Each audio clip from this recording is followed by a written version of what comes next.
মালিক জিজ্ঞাসা করে প্রতিদিন, বান্দা কি কারণে আমাকে ছেড়ে দিলা? হ্যাঁ, রাত 12টা বাজে তুমি ঘুমায় গেলা, মা ঘুমায় গেল, বাপ ঘুমায় গেল, বিবিও ঘুমায় গেছে, পাড়া পড়শি ঘুমায় গেছে। আল্লাহ বলেন, আমি তো ঘুমাই নাই বান্দা, আমিও তো ঘুমাই নাই। সারাদিনে আমিও তো জগৎটা পরিচালনা করছি, তবুও তো আমার কোনো ক্লান্তি নাই, আমি তো ঘুমাই নাই। কেন ঘুমাই নাই জানো বান্দা? রাতের 2টা বাজে যদি তোমার পেশাব করতে হয়, রাতের 3টা বাজে যদি তোমার দরজা খুলতে হয়, তখন যদি তোমাকে উঠতে হয়, আর আমি যদি ঘুমায় যাই বান্দা, তোমারে চোখ মেলে দিবে কি?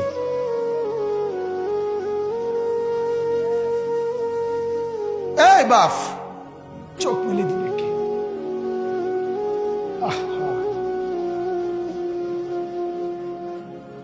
আল্লাহ আমাদেরকে মাফ করে। কোরআনুল কারীমের মধ্যে আল্লাহ তাআলা বলছে, ওয়া হুয়াল্লাযী ইয়াতাওয়াফফাকুম বিল-লাইল। কোরআনে আল্লাহ বলে, বান্দা শোনো, প্রত্যেকটা মানুষকে রাত গভীরে যে ঘুম আমি দেই, সেটা ঘুম না, আমি ওয়াফাত দেই, আমি মূলত মৃত্যু দিয়ে দেই। আবার আমি দয়া করে একটা নির্দিষ্ট সময় পরে চূড়ান্ত মৃত্যু দেব বলে আমি আবার সেই হায়াত সকালবেলা যখন জাগতে শুরু হয় তখন আমি ফিরে দেয় আল্লাহ। এমনও মানুষ আছে পৃথিবীতে, রাত্রিবেলা ঘুমাইছিল ভালো মানুষ, সকালবেলা আর জাগে নাই। আমার একজন দূরসম্পর্কীয় চাচা আছে, প্রফেসর ছিলেন, ভালো মানুষ ছিলেন, রাত্রিবেলা জলজ্জান্ত মানুষ ঘুমাইছে, সকালবেলা আর দরজা খুলে দেখছে ওই মানুষটা জীবিত ছিল না, মারা গেছে। হতে পারে না? হতে পারে কিনা বলেন না? তাইলে বছরের পর বছর, মাসের পর মাস, এই বাপ, বাহিরের কারো চিন্তা করে বাদ দেন। আপনারা যারা বসছেন, আপনাকে বলছি, আপনি কষ্ট করে বসছেন, রাতের 12টা বাজে, রাতের 12টা বাজে, এত কষ্ট করে বসছেন, বিনিময়ে একটু ভাবেন, একটু ভাবেন, অনুরোধ আমার, একটু ভাবেন। আজ মাঝে মাঝে মন চায় আল্লাহর বান্দা মুসলমানদেরকে বুকে জড়ায় ধরে কাঁদি যে বাপ, কেন এত ভুল করছেন? আল্লাহকে কেন এত নারাজ করছেন? যার বিবি বেপর্দা, আপনি আল্লাহকে কত পরিমাণ নারাজ করাচ্ছেন।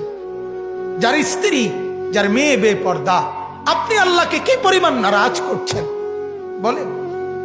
এক কুকুর মরলে, লাশ ফেলে রাখলে যেই দুর্গন্ধ ছড়ায়, সেই দুর্গন্ধে অল্প কিছু মানুষের কষ্ট হয় কিছুক্ষণ, কিন্তু এক নারী বেপর্দা হাঁটলে যে যুবকগুলোর চরিত্র নষ্ট হয়, সেই নারী এক মরা লাশওয়ালা কুত্তার চাইতেও বেশি দুর্গন্ধ ছড়ায়। কুকুরের দুর্গন্ধ এত বেশি ছড়ায় না, বেপর্দা নারীর দুর্গন্ধ যে পরিমাণ ছড়ায়। সে তো শত শত যুবক তার চরিত্র শেষ করে দিছে। এই সিনেমার নায়িকা নর্তকীরা উলঙ্গ আর ছবি আর বিবস্ত্র ছবি আর নাচ গানের এই ফুর্তি দেখিয়ে এরা হাজারো যুবকের চরিত্র গঠন করে না নষ্ট করে? কথা বলেন না কেন?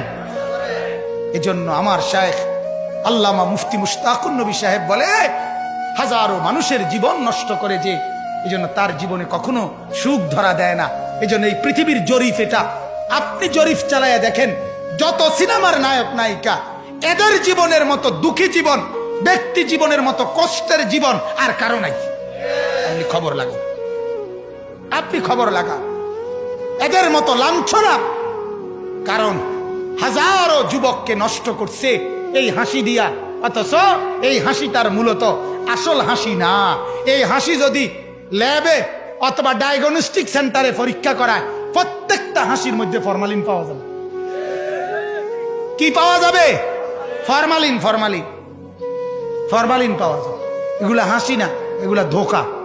ঠিক কিনা বলেন না? এগুলা ধোকা। আল্লাহ আমাদেরকে বুঝার তৌফিক দান করুক।